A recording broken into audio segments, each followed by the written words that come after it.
بدلتی کیسی ہے؟ کہا اپنے ہونٹوں کو ہلاؤ اور اپنے حجت خدا کو مخاطب کر کے کام کہو. نہیں پہنچا سکا. شفتیک، امام نے کہا اپنے لبوں کو ہلاؤ، اپنے لبوں کو ہلاؤ اور مانگو. ایک آدمی نے امام کو خط لکھا، امام علی علیہ السلام کو. بھائی سارے مجمع کی توجہ رہے. اب 10ویں امام سے کسی نے خط لکھا. ایک مومن کہا میں ملنے جا رہا ہوں امام سے. کہا تم امام سے ملنے جا رہے ہو، میرا خط لیتے جانا. امام کو میرا خط دے دینا.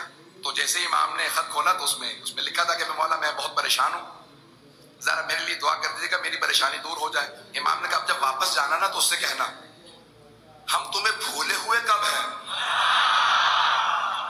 جو تم یاد دلا رہے ہو. کہ تم اپنے لبوں کو ہلاؤ، ہم تمہاری آواز بھی سن لیتے ہیں اور تمہارا کام بھی کر دیتے. توجہ، اگر کسی کا یہ عقیدہ نہ ہو، کیونکہ میں شیعہ قائل بیان کر رہا ہوں، بہت بڑا نام ہے آیت اللہ شیخ محمد تقی بہجت، نام سن رکھا ہوگا آپ نے آیت اللہ بہجت کا. تو ذرا یوٹیوب پہ جا کے سرچ کر لیجیے گا، وہاں پہ آپ کو مل جائے گا. ایک طالب علم نے کیمرہ آن کیا، ریکارڈ کر رہا، بہجت کو نہیں معلوم. کہا ہم امام زمانہ سے آپ کے کہنے کی وجہ سے باتیں کرتے رہتے ہیں، کیا مولا ہماری باتیں سنتے ہیں؟ تو آقا مرحوم شیخ محمد تقی بہجت نے جواب دیا، کہا کہ یہ جو تم نے بھی سوال کیا نا، اس سے پہلے کہ میں سنوں مولا نے سنا.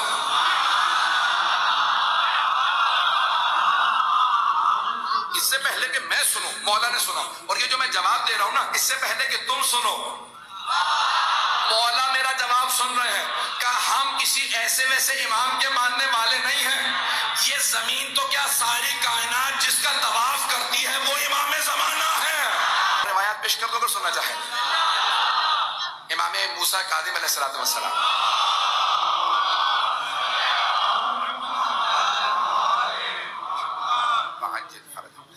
ساتویں امام سے دو بھائی ملنے کے لیے آئے. آنے کے بعد مولا کو سلام کیا. اچھا دیکھیں، ہر زمانے میں ہر طرح کے لوگ موجود ہوتے ہیں. جیسے آج کے زمانے میں بھی کوئی بہت ہی مضبوط ایمان کا شیعہ بھی ہوتا ہے، کوئی بیچارہ ضعیف الایمان بھی ہوتا ہے. آپ تو ایسے خاموش ہو کے بس میں ہی جانتا ہوں جیسے بھئی آپ سب جانتے ہیں حضرات کو ہاں ہوں کرتے رہے تاکہ مجھے پتا چلے کہ آپ لوگوں کو پتا ہے. ایسا ہے یا نہیں ہے؟ تو اب ہر زمانے میں نا ہر طرح کے لوگ ہوتے ہیں. تو وہ دو بھائی ملنے تھے، شیعہ ماننے والے تھے امام کے. آئے امام کو آ کے سلام کیا. امام نے دونوں کو دیکھا، مسکرا کے ایک سے کہا کہ تو اس راستے میں مرنے والا تھا، یہ جو تم حج کے لیے چلے ہو، مجھ سے ملنے آئے ہو نا. تو دونوں میں سے ایک بھائی سے کہا تم اس راستے میں مرنے والے تھے، تمہاری موت لکھی ہوئی تھی، تمہاری قسمت میں موت لکھی ہوئی تھی. اس نے کہا آپ کو کیسے پتا؟ امام سے کہہ رہا بیچارہ. تو کہا آپ کو کیسے پتا؟ امام نے کہا کہ میری پوری بات سن لے پھر سوال کرنا. کہا جب تم چلے نا تو راستے میں تم دونوں اپنی پھپھی سے ملنے گئے تھے. اس نے کہا مولا گئے تو تھے، کسی کو بتایا نہیں، آپ کو کیسے پتا؟ امام نے کہا ابھی بھی پورا نہیں سنا، بیچ میں بولے چلا جا رہا. پتہ نہیں لوگ ہیں یا نہیں.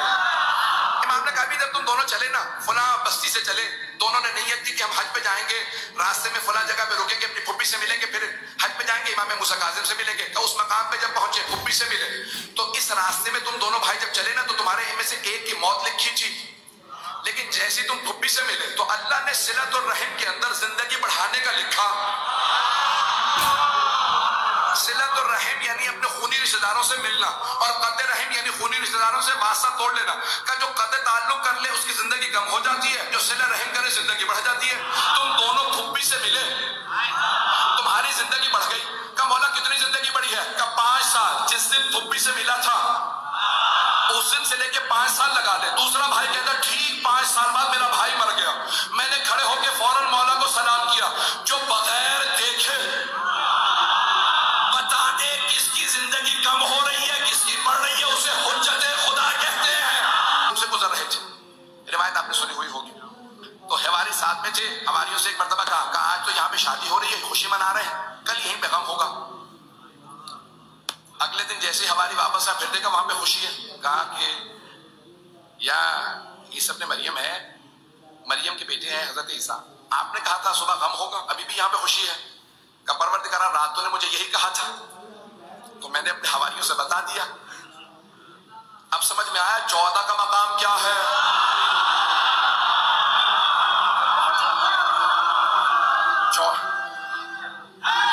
14 کا کام کیا ہے، ابھی بھی میں پہنچا نہیں پکا، میں جلدی سے واقعہ مکمل کر لوں پھر اشارہ کروں گا. تو جناب عیسیٰ نے کہا پروردگارا رات تو نے مجھے بتایا کہ یہاں پہ بھی شادی ہو رہی ہے، صبح دونوں یہاں پہ غم ہوگا.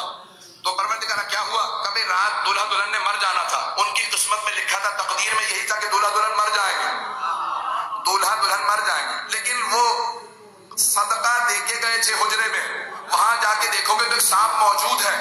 جب گئے تو دیکھا بستر کو ہٹایا، سانپ موجود تھا. کہا وہ کاٹ نہیں سکا کیونکہ انہوں نے صدقہ نکال دیا تھا. الصدقہ ترد البلا